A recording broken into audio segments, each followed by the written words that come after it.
말씀 보겠습니다. 누가복음 15장 11절에서 19절까지의 말씀입니다. 천천히 주의 말씀을 봉독합니다.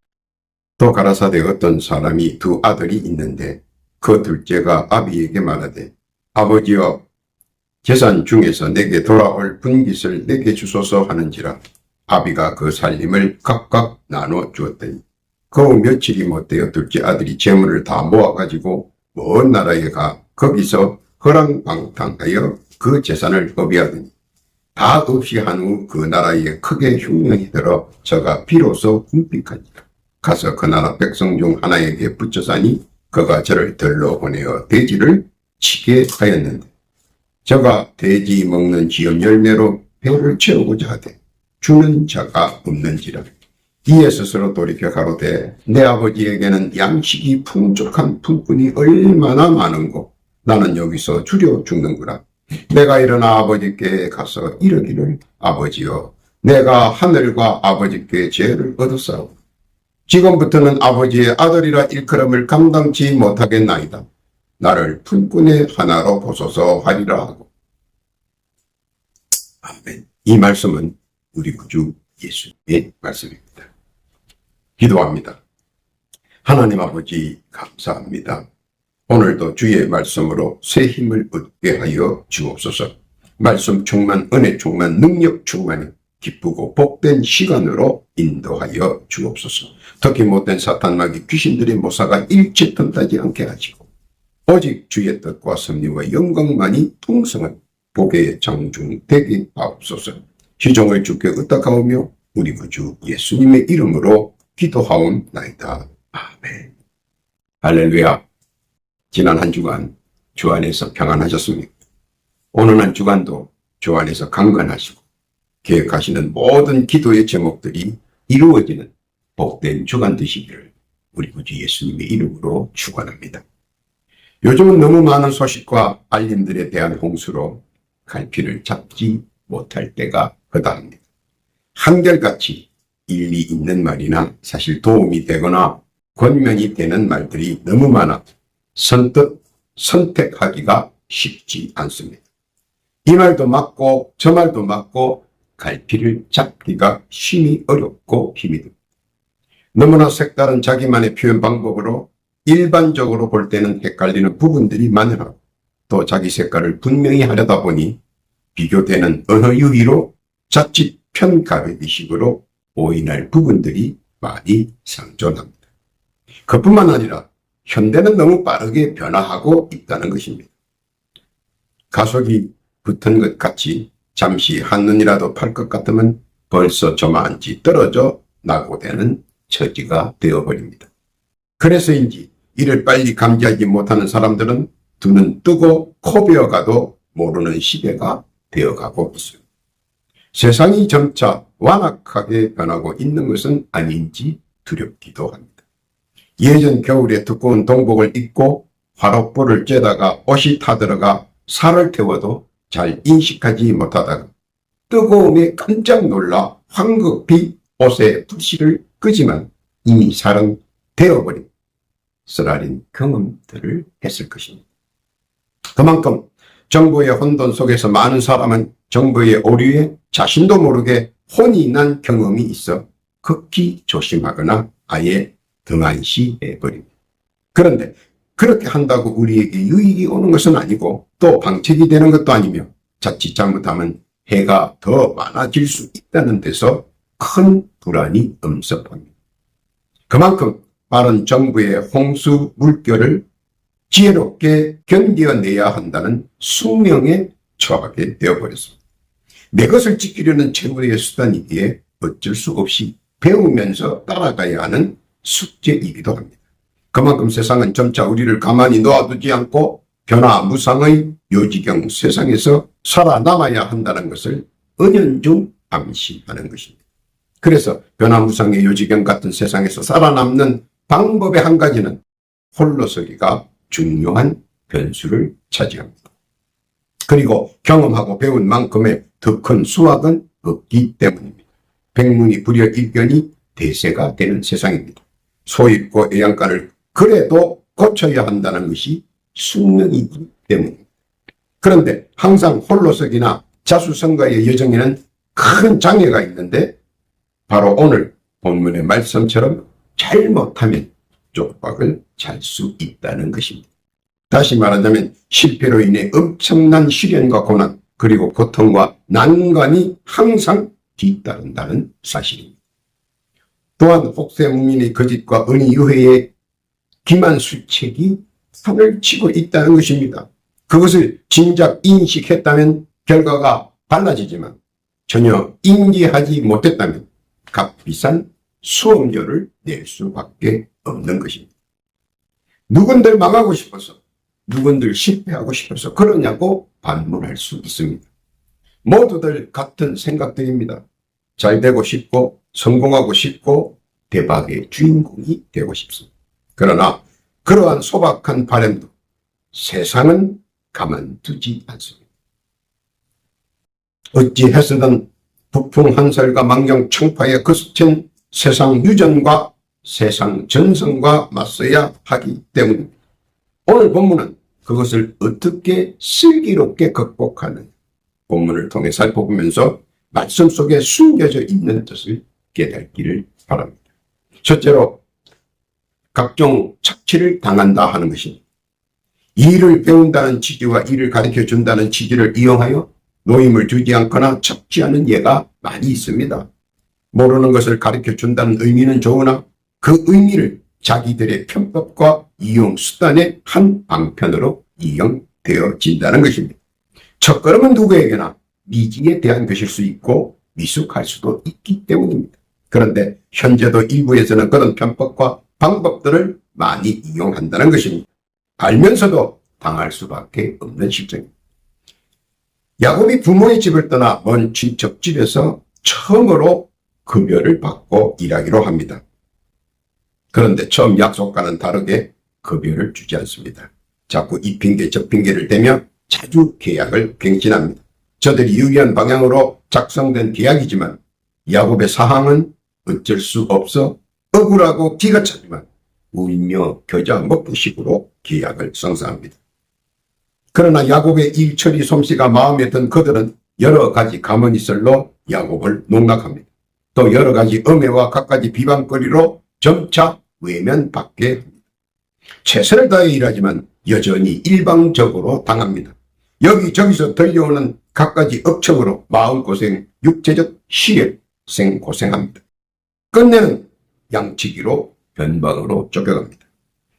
그들은 야곱의 자식들까지 그들의 사유 재산으로 만들려고 안간 힘을 씁니다. 말없이 묵묵히 받아들이는 야곱을 우습게 봤습니다. 무시하고 경멸했습니다. 창세기 31장 6절에 보면 그 표현이 그대로 나옵니다. 그대들도 알거니와 내가 힘을 다하여 그대들의 아버지를 섬겼거늘 그대들의 아버지가 나를 속여 품삯을 10번이나 번역하였느니라. 그러나 하나님이 그를 금하사 나를 해치 못하게 했다고 했습니다. 변방에서 생고생하는 야곱은 결단을 내립니다. 환경과 처지와 형편으로는 이길 수 없지만 그에게는 이겨낼 무기가 있었습니다. 왜냐하면 야곱은 이겨낼 무기는 단 하나입니다. 바로 하나님께 기도하는 것입니다. 그는 하나님께 하소연하며 종래는 어깨를 들먹이며 엉엉 대성통곡하며 울었습니다. 하나님께서 그의 하소연을 들었습니다. 그리고 지혜를 허락하십니다. 하나님께서는 20년간의 노동 착취를 복리로 계산하여 뭉칫돈으로 해결해 주십니다. 억울하고 답답하고 막막할 때 무릎을 꿇고 기도하십시오. 그들과 싸우지 말고 하나님 앞에 무릎을 꿇고 대성통곡하십시오. 하나님께서는 복리로 계산하여 대박 칠 수 있도록 지혜를 허락하실 것입니다. 세상상에 억울한 일을 많이 당합니다. 억울하십니까? 하나님께 하소연하십시오. 미워도 다시 합니다. 하나님께서는 만하나님과 함께 하는 기회를 허락하실 것입니다. 오늘 우리에게 이런 깨달음이 빨리 올 수 있도록 우리 하나님께서는 본문을 통해 귀뜸하시는 것입니다. 믿고 깨닫기를 바랍니다.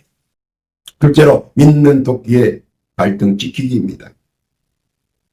동업이라는 이름으로 혹은 협력이라는 이름으로 조언하고 조력도 하고 권면도 하고 이것저것 소상하게 친절하게 가르쳐 주기도 합니다.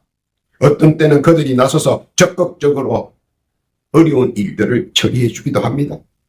조심스레 믿음이 가고 서서히 마음이 가고 넌지시 신임이 가기도 합니다.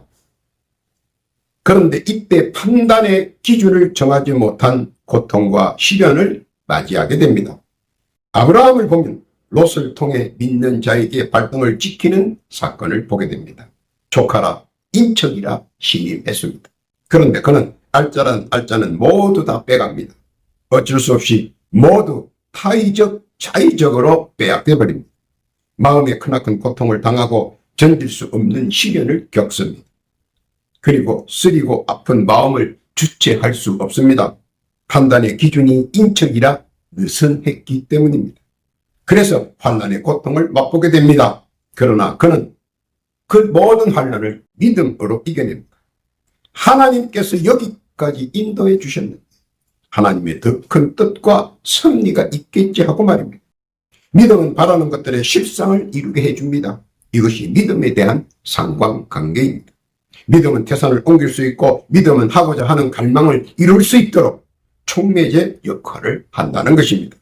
용기를 주고 권면하고 다시 힘을 내어 일어설 수 있도록 믿음 충만과 믿음 풍성과 믿음의 활력으로 우리 하나님께서는 재기할 수 있도록 화답해 준다는 것입니다. 그리고 7전 8개 오뚜기의 건성을 허락하시고 마무리를 멋지게 장식해 준다는 것입니다. 세상에 믿을 놈은 없지만 세상에 믿을 분은 있다는 사실을 언제나 어디서나 고통과 환난 중에 깨닫게 된다는 사실입니다. 그리고 그 깨달음이 올 때에 믿음을 꼭 품고 강인한 신앙심으로 나아가면 기회의 문들이 나를 위해 언제나 열 준비를 하고 있다는 사실입니다. 낭망하고 괴로워하며 그들을 원망하며 나의 신앙심과 믿음은 한없이 나락으로 내리막이지만 다시 한번 믿음을 기도와 말씀을 통해 재정립한다면 이를 어여삐 여기시는 주께서 미워도 다시 한번 더 재창출의 기회를 주신다는 사실을 알아야 한다는 것입니다. 본문에서 우리에게 말씀하시는 것은 판단의 기준을 반드시 정해야 한다는 것입니다. 듣기 좋은 언어 유희와 미사 여구가 내 마음에 쏙 들지만 그것이 중요한 것이 아니라 어떤 신앙심과 믿음을 가지고 있느냐, 무엇을 중심으로 하느냐입니다. 말씀을 중심으로 하고 말씀을 믿고 순종하는 신앙인이라면 쌍수를 들고 함께 해야 하지만 세상 분교와 세상 유전을 가지고 논한다면 조금은 거리를 두어야 한다는 것입니다. 말씀 속에서 믿음의 생수처럼 흐르고 믿음 속에서 협력과 조화가 흘러나오기 때문입니다.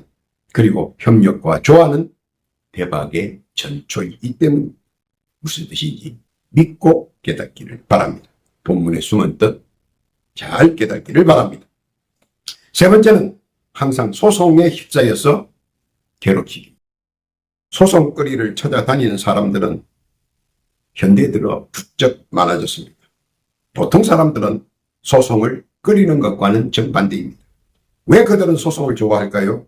사람들의 소극적 심리를 이용하는 것입니다. 소송한다고 하면 괜스레 화해하려고 합니다. 아무 잘못도 없는데 말이에요.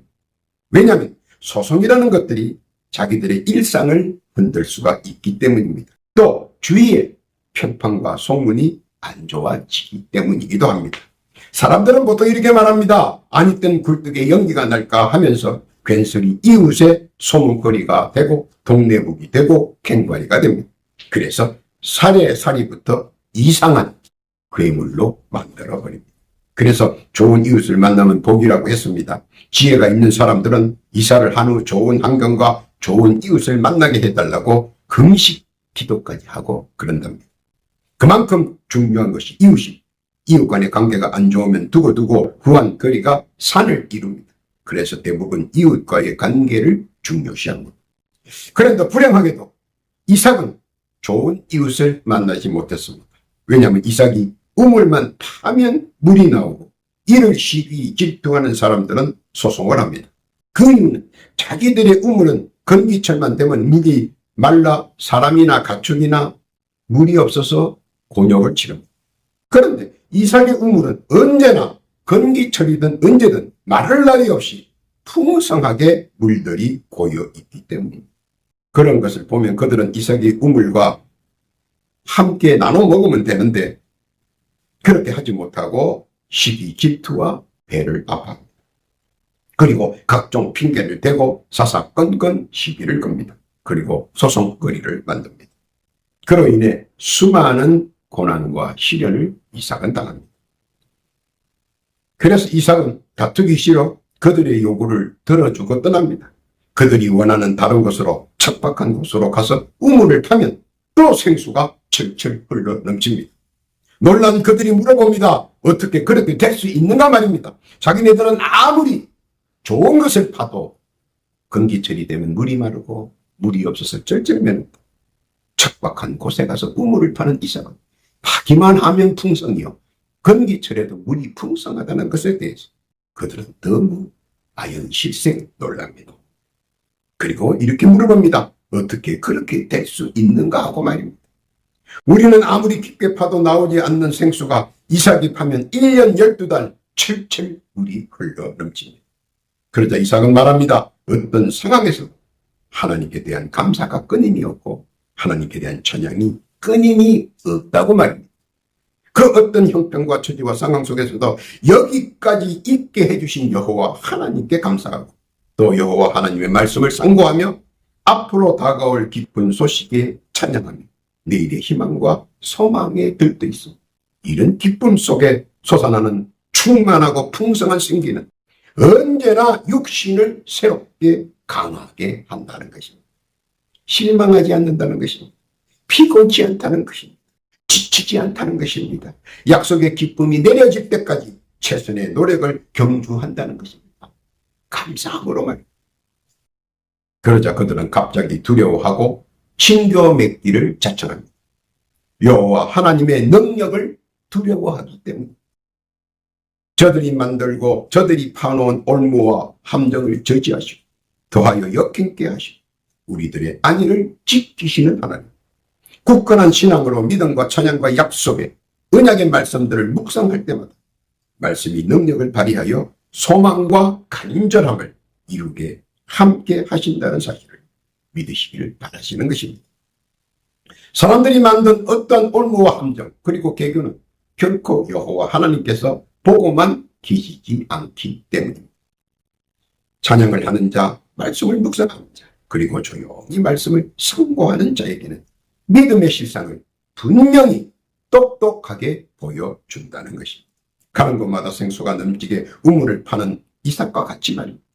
결코 사람의 기만과 술수와 계교 만든 어떤 소송이고 간에 하나님의 말씀을 믿는 자를 어찌하지 못하기 때문입니다.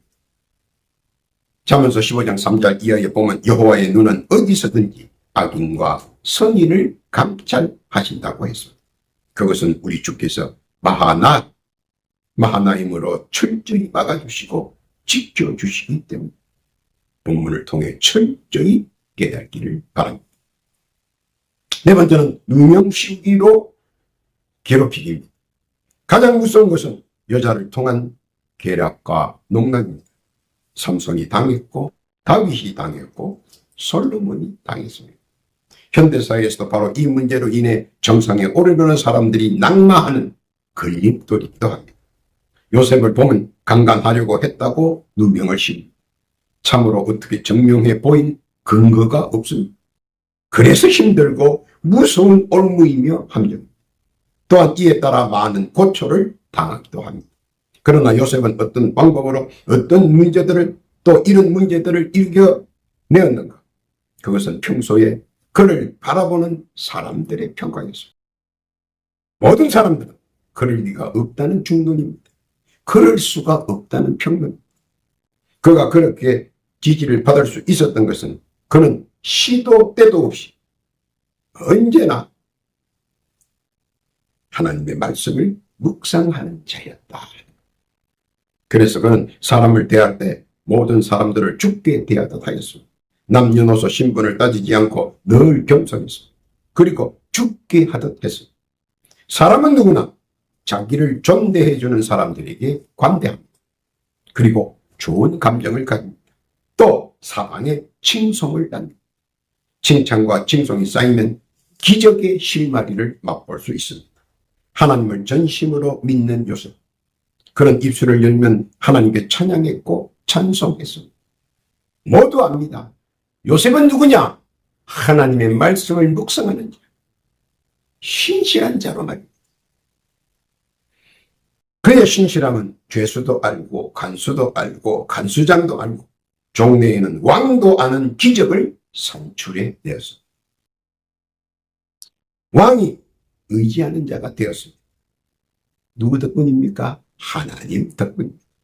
창세기 41장 38절 이하에 보면 바로가 그 신하들에게 이르되 이와 같이 하나님의 신이 감동한 사람을 우리가 어찌 얻을 수 있으리요 하고 요셉에게 이르되 하나님이 이 모든 것을 내게 보이셨으니 너와 같이 명철하고 지혜 있는 자가 왕이 인정한 요셉은 하나님의 종이었어.